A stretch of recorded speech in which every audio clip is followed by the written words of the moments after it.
আসসালামু আলাইকুম, welcome back to FM kitchen. আজকে আমি তৈরি করে দেখাবো মাথা নষ্ট করা গরুর মাংসের রেসিপি, যা খেতে যেমন অসাধারণ তেমনি রঙও হয় কিন্তু অনেক সুন্দর। আর রেসিপিটা দেখতে থাকুন, সব টিপস অ্যান্ড ট্রিক্স পেয়ে যাবেন। চলুন চলে যাই এফএম কিচেনে। এখানে আমি 5 কেজি হাড় চর্বি সহ গরুর মাংস নিয়েছি, আর নিয়েছি 10-12টি পেঁয়াজ মোটা মোটা করে কেটে আমি দিয়েছি। পেঁয়াজ কিন্তু কিউব করে কেটে দিলে অনেক মজা হয়। আর দিলাম 2 চামচ পেঁয়াজ বাটা। আরেকটি টিপস, পেঁয়াজ বাটা দিলে গরুর মাংসের স্বাদ বেড়ে যায়। আর দিলাম এখানে 5 চামচ আদা বাটা, 4 চামচ রসুন বাটা। কেজিতে আমি 1 চামচ করে দিয়েছি।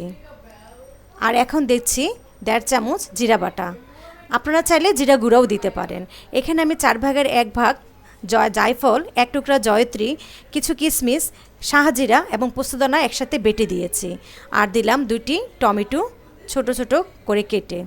দিলাম 1.5 চামচ হলুদ গুঁড়া এবং 2 চামচ মরিচের গুঁড়া। গরুর মাংসটা ঝাল না হলে কিন্তু মজা লাগে না। আর 1.5 চামচ ধনে গুঁড়া। এখন দিচ্ছি স্বাদ মতো লবণ। লবণটা আপনারা স্বাদ মতোই দিবেন। আর এখন দিচ্ছি আমি এখানে 1 চামচ রাঁধুনি গুঁড়া। এখন আমি আস্ত গরম মশলা দিয়ে দিচ্ছি, 2টি তেজপাতা, 2 টুকরা দারচিনি, 1টি স্টার অ্যানিস, 2টি কালো বড় এলাচ, 4টি ছোট ছোট এলাচ, 4-5টি লং, আধা চামচ কালো গোলমরিচ এবং আধা চামচ শাহজিরা দিয়ে দিলাম। আর এখন দিচ্ছি পেঁয়াজ বেরেস্তা। পেঁয়াজ বেরেস্তা দিলাম 2 মুঠ। পেঁয়াজ বেরেস্তা কিন্তু দিলে মাংস দেখবেন যে স্বাদ অনেক মজা হয়। দিয়ে আমি ভালো মতো মেখে এখন দিয়ে দিচ্ছি সরিষার তেল।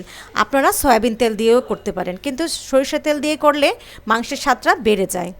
দিয়ে আমি ভালো মতো মেখে নেব। এখন দিয়ে দিচ্ছি রাঁধুনি গুঁড়া। আবারও আধা চামচ রাঁধুনি গুঁড়া দিলাম। রাঁধুনি কিন্তু এখানে প্যাকেট মশলাটা না, রাঁধুনি আস্ত গোটা মশলা আমি টেলে গুঁড়া করে দিয়েছি। এখন হাতটা ধুয়ে আমি কিছু পানি দিয়ে মাংসটা আমি চুলায় বসিয়ে দিব। মাংসটা আমি হাই ফ্লেমে প্রথমে 10 মিনিট রান্না করে নিব, পরে আমি মিডিয়াম করে দিব। মিডিয়াম ফ্লেমে আমি পরে প্রায় 15-20 মিনিট রান্না করে নিব। মাংস যত কষানো হবে ততই কিন্তু মাংস মজা হবে। এভাবে আমি প্রায় 15-20 মিনিট ভালো মতো মাংসটা কষিয়ে নিয়েছি। মাংস ভালো মতো কষানো হবে কীভাবে বুঝবেন? যখন মাংস থেকে তেল ছেড়ে যাবে, মাংস থেকে পানি ছেড়ে দিবে, তখনই বুঝবেন যে মাংসটা ভালো মতো কষানো হয়েছে। আমি প্রায় 40-45 মিনিট মাংসটা ভালো মতো কষিয়ে নিয়েছি মিডিয়াম ফ্লেমে। আমার এই রেসিপি যদি একবার ফলো করে মাংস রান্না করেন, সবাই আপনার কাছে রেসিপিটা একবার হলেও জানতে চাইবে। 40-45 মিনিট পরে দেখেন আমার কিন্তু মাংসটা ভালো মতো কষানো হয়েছে, দেখেই বোঝা যাচ্ছে। কালারটা যখন চেঞ্জ হবে দেখেন ওপরে কিন্তু তেলটাও ভেসে উঠেছে, তখন আমায় দিয়ে দিব। মাংসটা যখন কষানো হয়ে যাবে তখন আমি ফুটন্ত গরম পানি দিয়ে দিব। আর হ্যাঁ, মাংসতে কিন্তু সবসময় গরম পানিটাই দিবার চেষ্টা করবেন। গরম পানি দিলে মাংসের স্বাদ অনেক গুণ বেড়ে যায়। এভাবে করে আমি প্রায় 5-6 বার করে ফুটন্ত গরম পানি দিয়ে ভালো মতো মাংসটা আমি ভালো মতো কষিয়ে নিয়েছি। মাংস রান্না করতে কিন্তু প্রায় 1 ঘন্টা আমার সময় লেগেছে। মাংসটা হতে থাকুক, সেই ফাঁকে আমি একটি সিক্রেট মশলা তৈরি করে ফেলি।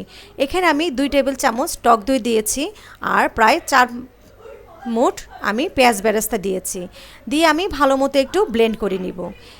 আর এই সিক্রেট জিনিসটা যদি আপনারা একবার মাংসতে দিয়ে দেখেন, মাংস কিন্তু কী যে টেস্ট হয়। মাংসটা যখন হয়ে যাবে তখনই আপনি এই মশলাটা দিয়ে আবারও 5-6 মিনিট ভালো মতো কষিয়ে নিব। কষিয়ে আমি 10 মিনিট রান্না করব। যখন মাংসটা হয়ে যাবে তখন আমি এখানে আধা চামচ ঘরে বানানো গরম মশলা, আধা চামচ ভাজা জিরা গুঁড়া দিয়ে দিলাম। আর হ্যাঁ, এখন দিচ্ছি একটা খুবই সিক্রেট জিনিস। আমি সিরকা দিয়ে 3টি কাঁচামরিচ ভালো মতো ছেঁচে দিয়ে দিলাম।